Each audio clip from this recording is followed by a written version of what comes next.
Australia race number 10 for our Singapore viewers. It's the Group 2 Lastia Stakes over the 1400 metres.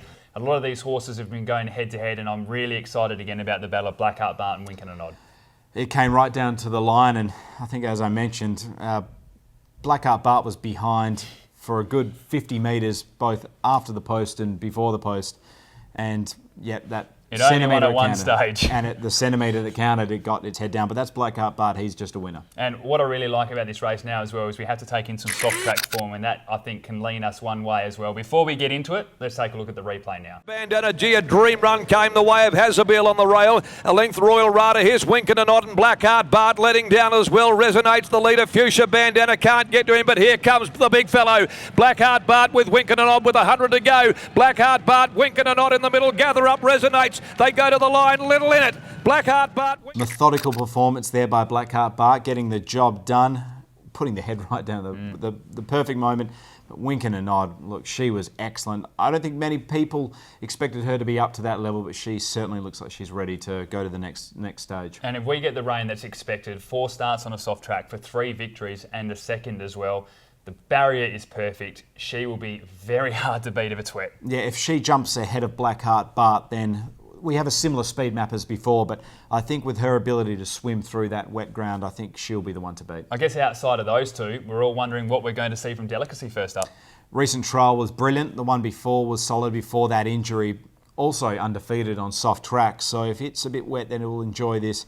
Drawn well. Look, its form over this distance was okay, but Delicacy just improved from that point on, so I'm not sure whether it's just not that special over this distance or it has just improved to that special standard, but I'm not really willing to take a risk. Well, let's take a look at selections then. I'm going to be tipping number 7 Winkin' a Nod, from number 1 Blackheart Bart, number 4 Delicacy and number 5 Magnificio.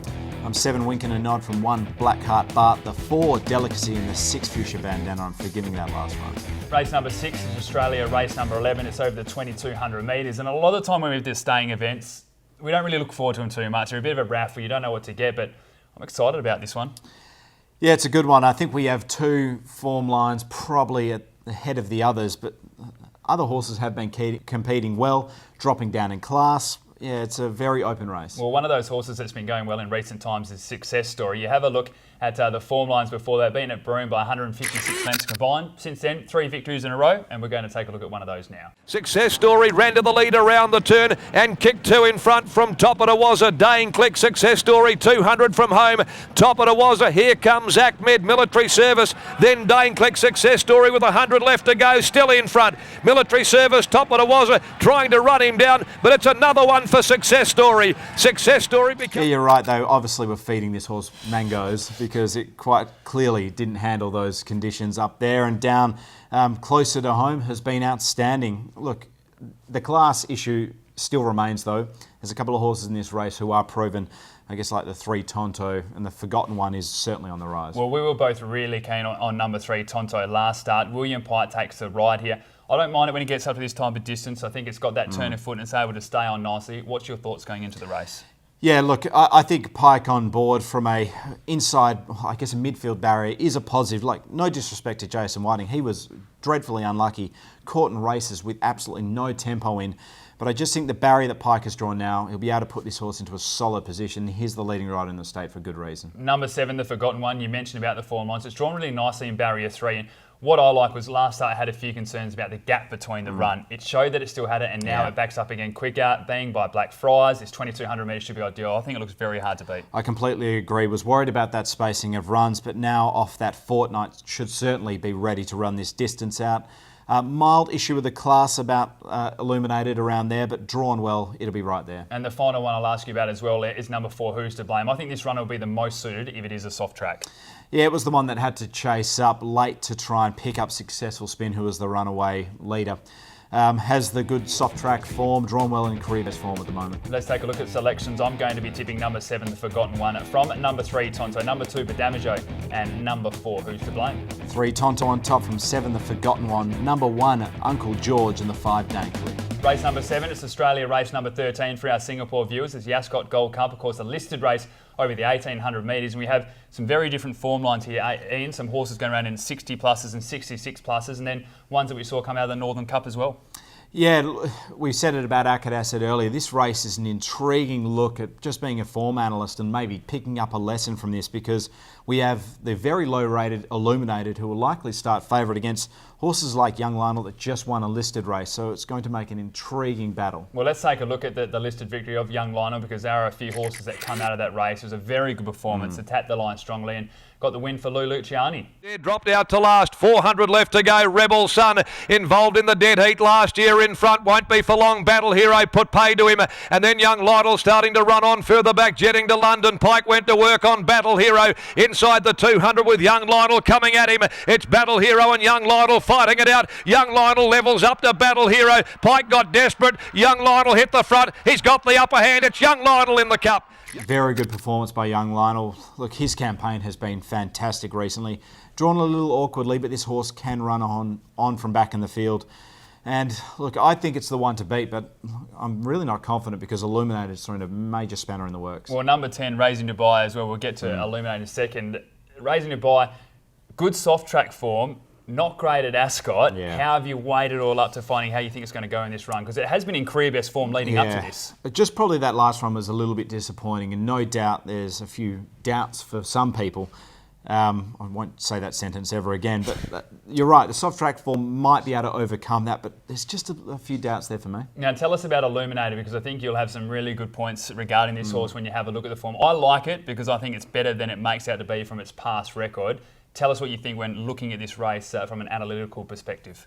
Well, off air you made the great point that you think it's better than its rating, because at the moment it's a 75 rater, whereas a horse like Rebel Sun is at 90, and there's only 3 kilograms between them. Now, really, that would say that Illuminated couldn't win on ratings, and that's what we have to weigh up, whether Illuminated is much better than what it's been beating, but besides that previous start, it's just been scraping in. What about a horse like number 8, Helm's Gate? I know that we both liked this last start, and rewatching the replay, it was painful to watch again the way this horse was held up. It tapped the line strongly. Does it have the ability to match it with these horses, or do you have it just a little bit behind? A few queries. I think it has to be a little bit behind, despite being held up for a good portion of that. I thought it actually ceased a bit on the line, and you want better form lines through than Carney. Well, let's take a look at the selections. I'm going to be tipping number 9, Illuminated, from number 6, Dark Musket, number 10, Raising Dubai, and number 8, Helm's Gate.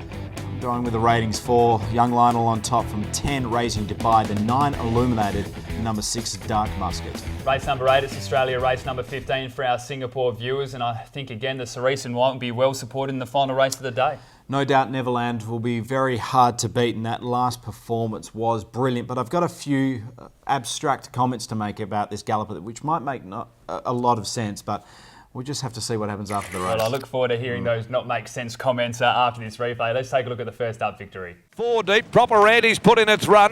Palace Intruder went to Virtual Trader. Proper Andy's with his run out near the middle. Neverland. Pike goes to work now. Draws the whip. 200 left to go. It's Neverland on the inside. Proper Andy's. Neverland responding. Proper Andy's coming to the end of his run. Neverland's too good. Another one in the Cerise and White. Neverland beat Ye Old Proper. I really thought Neverland was one of the best bets of the day, and it's certainly one like that, but there was just a couple of things that put doubt in my mind. I think I interviewed Bob Peters after that race, and there was a bit of relief about that, about him saying he's just glad that she made it through. And then looking at her finish on the line, I just have my doubts. I don't know how sound this mare is. I think she might be vulnerable, and I think there's one from the same race that could beat her. Well, it's an intriguing race because I went back and watched the replay 5-6 times, because live I thought Proper Andy's really had its chance, and I wanted to analyse that, but watching the replay, I still thought Neverland did the best work, kicked away, had that tough run pushing away. But how do you assess then number 2 Proper Andy's and number 13 Ye Old, which finished 2nd and 3rd in that race? Yeah, I think Ye Old had the absolute world perfect run, and I don't think it can beat Neverland if Neverland gets a great run. So I'm willing to dismiss it, perhaps at my own peril. But the 8 Neverland had a great run in transit. Pike gave it every possible chance. Proper Andy's had a good run as well, but I just think that horse was first up. Second up now, soft track form. I think Proper Andy's can roll the favourite. Troy Turner to ride too, and no disrespect at all to Geordie Turner the way he's running, but Troy has a very good record on this horse. They just bond like something else as well. They certainly do, and he's drawn well to be just in behind the speed. We have strong westerlies to help sweepers, so I'm going with the 2 Proper Andy's. Well, let's take a look at selections then. I'm going to be tipping number 8 Neverland, from number 13 Ye Old, number 2 Proper Andy's, and number 7 Civil Rights.